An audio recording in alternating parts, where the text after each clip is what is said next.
Jonathan Maccardy et Florent Gautreau. Tiens, juste une dernière info sur l'heure avant de parler des lignes. Vous avez vu que Madame McCourt, la première femme de McCourt, est devenue l'ambassadrice des États-Unis en France. Donc la famille McCourt il se place. Est installée désormais. Hein. C'est bien. Président de l'OM, ambassadrice des États-Unis en France. Pourquoi tu dis la première femme ? Parce qu'il est séparé. Ah d'accord. Il est séparé de... Ah, donc c'est pas sa femme actuelle, c'est ça que tu dis. D'accord. Et donc elle est devenue ambassadrice. Je crois pas qu'ils sont en très bon terme en plus. Hein. Bah, je crois que il a fait pas mal de blé. Il y a eu une dans le transaction divorce, financière lors du divorce. En mode Ribble of Left. Ouais, c'est un peu ça, ouais. Bon, voilà. Bon, en tout cas, il a ses entrées pour si jamais il veut des trucs à l'ambassade. Je pense, malgré tout. Lille. Bielsa, le Bielsa de Jonathan Maccardy et de vous tous, hein, parce que globalement les afteriens sont sous le charme tous de Bielsa. Les sauf gens que qui connaissent le foot. le truc, c'est que quand on voit le match de cet après-midi, comment ne pas être sous le charme de Bielsa ? C'est-à-dire que le premier match du championnat, tu vois tout de suite la patte du mec qui, au bout d'un mois de boulot, voilà quoi, il est là. Cet été, ce qu'on n'a pas entendu. C'est-à-dire ? Le fou est de retour. Il y avait une infographie sur le. Il est sans doute toujours aussi fou, mais n'empêche que. Qu'il est pour aller au centre d'entraînement et de parler de son travail. Attends, on a entendu encore des vertés des pas mûrs. Ça c'est un peu grotesque, une histoire de trajet aussi, il faut dire. Bon, écoute, si c'est pour voir ça, il fait ce qu'il veut. Le problème, c'est que moi, je l'ai mis dans mes 3 points. J'ai évidemment plein de choses à dire de bien sur ce que j'ai vu juste après, mais le problème de la secte Bielsa, qui est représentée ici par Jonathan, c'est que après derrière, ils imaginent un peu tout un tombereau d'insultes qui n'a pas vraiment existé quand même, hein, parce que globalement, ça a été quand même très positif. Flo, quand il arrive un jour moi qui suis pas, pour enterrer sa mère. J'ai l'impression. On a vu quoi en une des journaux ? Oui, mais ça c'était donc il y a on va dire 5 semaines de la part d'un média. C'était quand même dégueulasse. Non, mais arrête, c'est une une qui était mal fagotée. Les infos étaient à l'intérieur. Les infos étaient à l'intérieur du journal. Franchement, il n'y avait pas de quoi en faire un fromage. Moi, je pense que honnêtement, par rapport à la période où les gens étaient peut-être pas très bien informés non plus, mais sur son départ de l'OM où là, par contre, il en a pris pas mal. Là, y compris parce que les matchs amicaux ont été bons, parce que du côté de Lille, les gens attendaient beaucoup. Moi, j'ai pas vu honnêtement, j'ai pas eu beaucoup de critiques. Et je dirais même que Bielsa lui-même, il a dit et a changé un petit peu dans sa communication. Il avait parlé de ce besoin que sa femme lui avait dit qu'il fallait qu'il regarde les journalistes dans les yeux. Et là, récemment, on lui a dit: est-ce que vous allez partir au bout de la première journée ? Je trouve ça très drôle. Et il a dit: en tout cas, ce sera pas de mon fait parce que moi, j'ai envie de rester. Il y a plein de choses comme ça. Souriant d'ailleurs. Oui, voilà. Il est plus souriant, plus cool. Et je veux dire par là que moi, je pense que ceux qui adorent Bielsa ne doivent pas tomber en gros dans la parano. T'as raison. Dans la parano, il y a pas. J'ai exagéré. Personne déteste Bielsa. J'ai exagéré parce qu'on va remettre les choses dans leur contexte et si on regarde en fait, d'une part, je pense que Bielsa s'est assoupli par rapport à sa première expérience française. On le voit dans ses principes de jeu. Par exemple, là, je vois une défense à 4 avec des passages, certains moments où ça défend pas à l'individuel, ça défend en zone. Pas longtemps à 4. Ouais. Une mi-temps. Oui, mais quand même, c'est des choses, tu vois, des petites choses qui sortent un peu du dogme du bielsisme. Mais surtout, ce que je pense, c'est que Lille l'a mis à l'aise. Lille, depuis le début, fait tout dans le bon sens. Prendre Marking là pour structurer le marketing du club, prendre Campos pour ils ont dit oui à tous, ça dit Bielsa. Non, mais ils ont fait les choses dans l'ordre, ils ont structuré leur institution dans l'ordre et ils ont fait ce que tu dois faire quand tu prends Marcelo Bielsa. Tu sais que quand tu prends cet individu-là, qui est un très grand coach, mais qui a des attentes un peu farfelues, il faut le dire, il faut faire exactement comme il le dit, comme il le demande. Et c'est ce qu'ils ont fait. Tant de l'organisation du club, tant du point de vue du recrutement. Et quand on voit le groupe qu'il a à sa disposition, il y a 2 choses que je me dis. Premièrement, je vois que sur le terrain, il y a des assouplissements par rapport à cette espèce de dogmatisme tactique qu'il pouvait avoir, ne serait-ce qu'à Bilbao ou même à l'Olympique de Marseille, même si à Marseille c'était un peu assoupli vers la fin. Et la deuxième chose que je vois, c'est que on nous dit toujours Bielsa, ça tient pas une année parce qu'il épuise ses joueurs. Mais là, quand je vois la composition du groupe et le recrutement, il y a 2 équipes. Il y a 2 équipes. Donc toi tu dis cette année il n'y aura pas de phénomène d'épuisement parce qu'il y a l'effectif suffisant. Parce que ce qu'il a perdu à Marseille, c'est qu'on se rappelle bien, faut bien se rappeler ce qui s'est passé à Marseille. Il dit: je n'ai pas le groupe que je veux. Vous vous rappelez quand il fait cette sortie là après le recrutement de Doria, il dézingue la brune d'une manière un petit peu inattendue. Il dit: je n'ai pas le groupe que je veux, mais on va essayer de s'en accommoder. Et il le reconnaît lui-même. Ce qu'il a flingué à Marseille, c'est de ne pas avoir eu le nombre de joueurs qu'il souhaitait, notamment quand Nicolas Nkoulou part à la CAN, qu'il en revient blessé et qu'il doit mettre Mario Lemina au poste de libéraux. Là, il a eu exactement les joueurs qu'il veut, il a le nombre de joueurs qu'il veut, il a le profil de joueurs qu'il veut. On lui pardonnera moins si ça passe. Avant l'avis de Flo là-dessus, écoutez Marcelo Bielsa, c'était tout à l'heure à la fin du match gagné par Lille 3-0 face à Nantes. Il a velocidad con que el equipo. Nous verrons au fil du championnat si nous allons réussir à maintenir le rythme que nous avons mis pour ce premier match. En ese sentido, mais aussi cette vitesse que nous avons mise dans le jeu et qui me laisse un bon arrière-goût dans la bouche. La incógnita es extender. Mais bon, maintenant, il faut voir si nous allons être capables de maintenir cela tout au long du championnat. Voilà, Marcelo Bielsa. Il a maigri un peu, non? Il est bien. En tout cas, voilà, Bielsa satisfait, c'est rare. Hein. Ouais. Donc, soulignons-le quand même. En fait, il y a deux choses. C'est que la petite différence encore par rapport à Marseille, c'est qu'il a une équipe vraiment à sa main. C'est-à-dire que tu as encore moins de stars. C'est assez facile pour lui d'interchanger là. Et effectivement, il a un groupe large et il va pouvoir varier assez facilement. Tu vois, Depréville, entre guillemets, c'est pas par exemple s'il avait eu Payet là cette année à l'OM. Enfin, il a pas de superstar. Donc, ce qu'il veut lui, c'est des joueurs à sa main. C'est des joueurs qu'il est capable à la fois de faire progresser, ce qu'il fait, de formater. Mais il a besoin de, on va dire, d'ouvriers aussi. Tu vois, de gars qui acceptent de faire tout ce qu'il veut, notamment en termes de pressing. Donc ça, effectivement, je crois que ça peut fonctionner avec ce type d'équipe-là, avec le groupe aussi. Après, ce qui ne reste pas moins que Nantes est tombé quand même, avant de tomber dans les principes de jeu de Bielsa, et je note quand même surtout encore une fois son changement tactique radical à la mi-temps, quand il passe en 3-3-3-1, et ça c'est aussi, bon maintenant ça se fait beaucoup, je vais dire en France, mais on se souvient que quand il est arrivé... C'est un des 10 systèmes de Bielsa, ouais, voilà, les changements radicaux, soit je change de joueur à la 35, j'exagère, mais parfois ça peut arriver, ou très vite à la mi-temps, maintenant en France on le voit assez régulièrement, tu dis ça va pas, on change tout, donc évidemment ce changement tactique a été majeur, mais avant, il n'y a pas la même fluidité, la fameuse velocidad là dont il passe, la fameuse vitesse. Il n'y avait pas tout à fait ça.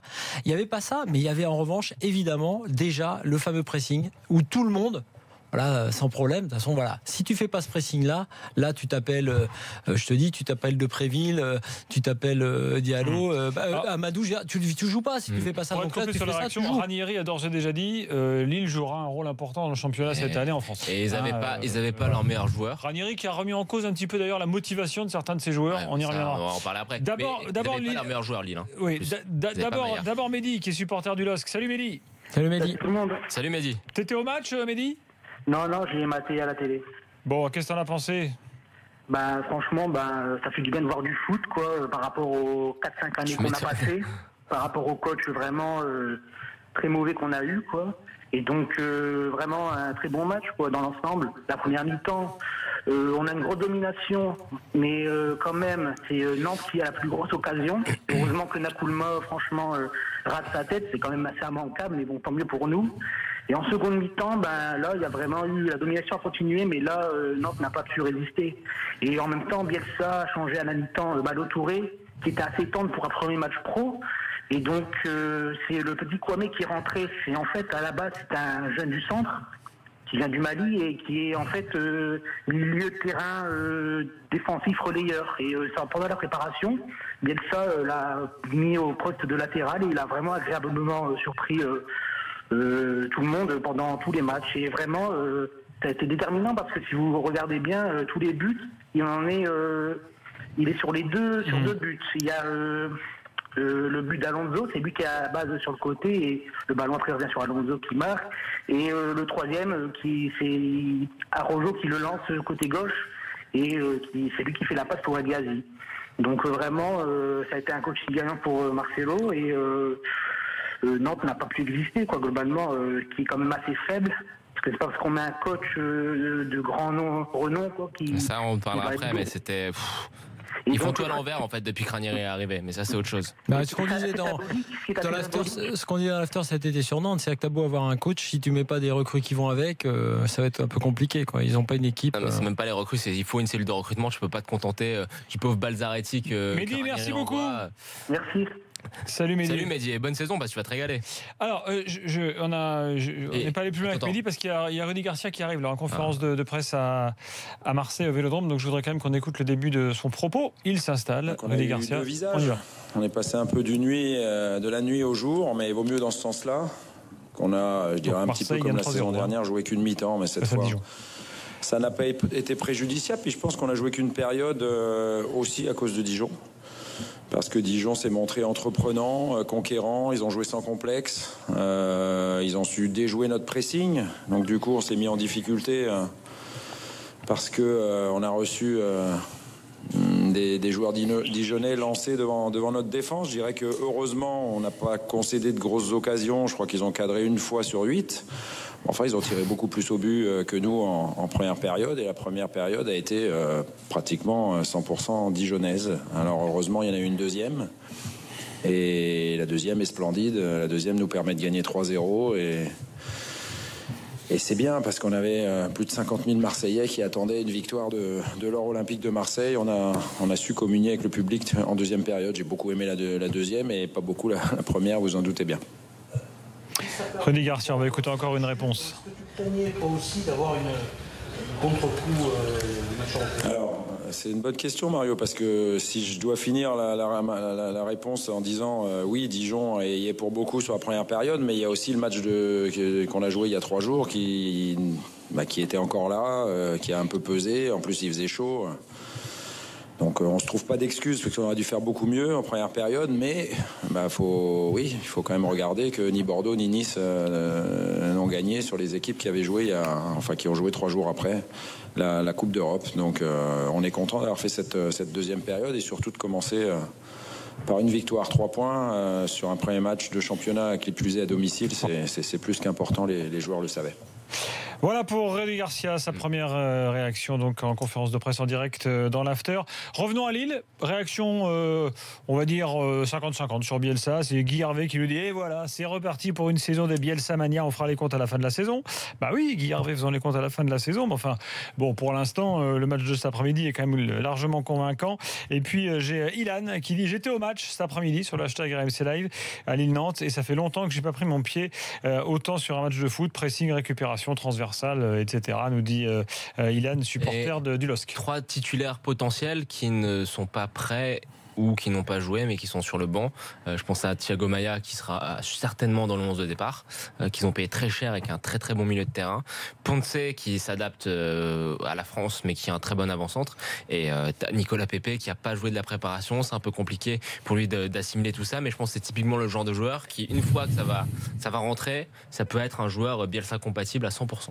Et puis quelques joueurs que l'on va sans doute découvrir au fur et à mesure de la saison, enfin qu'on connaît pour certains, mais là Thiago Mendes par exemple. Très bien. Voilà. El Ghazi. Arrojo, voilà. Cher, hein, mais El Ghazi, effectivement, qui a pris un carton jaune. Bon, c'est vrai que d'ailleurs, bon, il est. Alors donc, vous avez vu l'image. Oui, donc il enlève son maillot pour un t-shirt soutien Nouri, le joueur de l'Ajax. Il prend un jaune. Sauf que alors tout le monde tombe sur l'arbitre. Sauf que le pauvre arbitre, il fait respecter un règlement qui est naze. C'est pas la faute de l'arbitre, c'est la faute du règlement. Ouais. Donc voilà. Il faut qu'il prépare le t-shirt sur le banc ou derrière le but. Ouais, c'est vrai. Comme ça, il garde son maillot puis il montre un t-shirt. Ouais, mais c'est moins ça marrant. demande Oui, mais l'arbitre peut quand même mettre un jaune pour ce genre de truc. Ah bon? S'il considère qu'il délivre un message. Et les bandelettes, non, c'est pareil.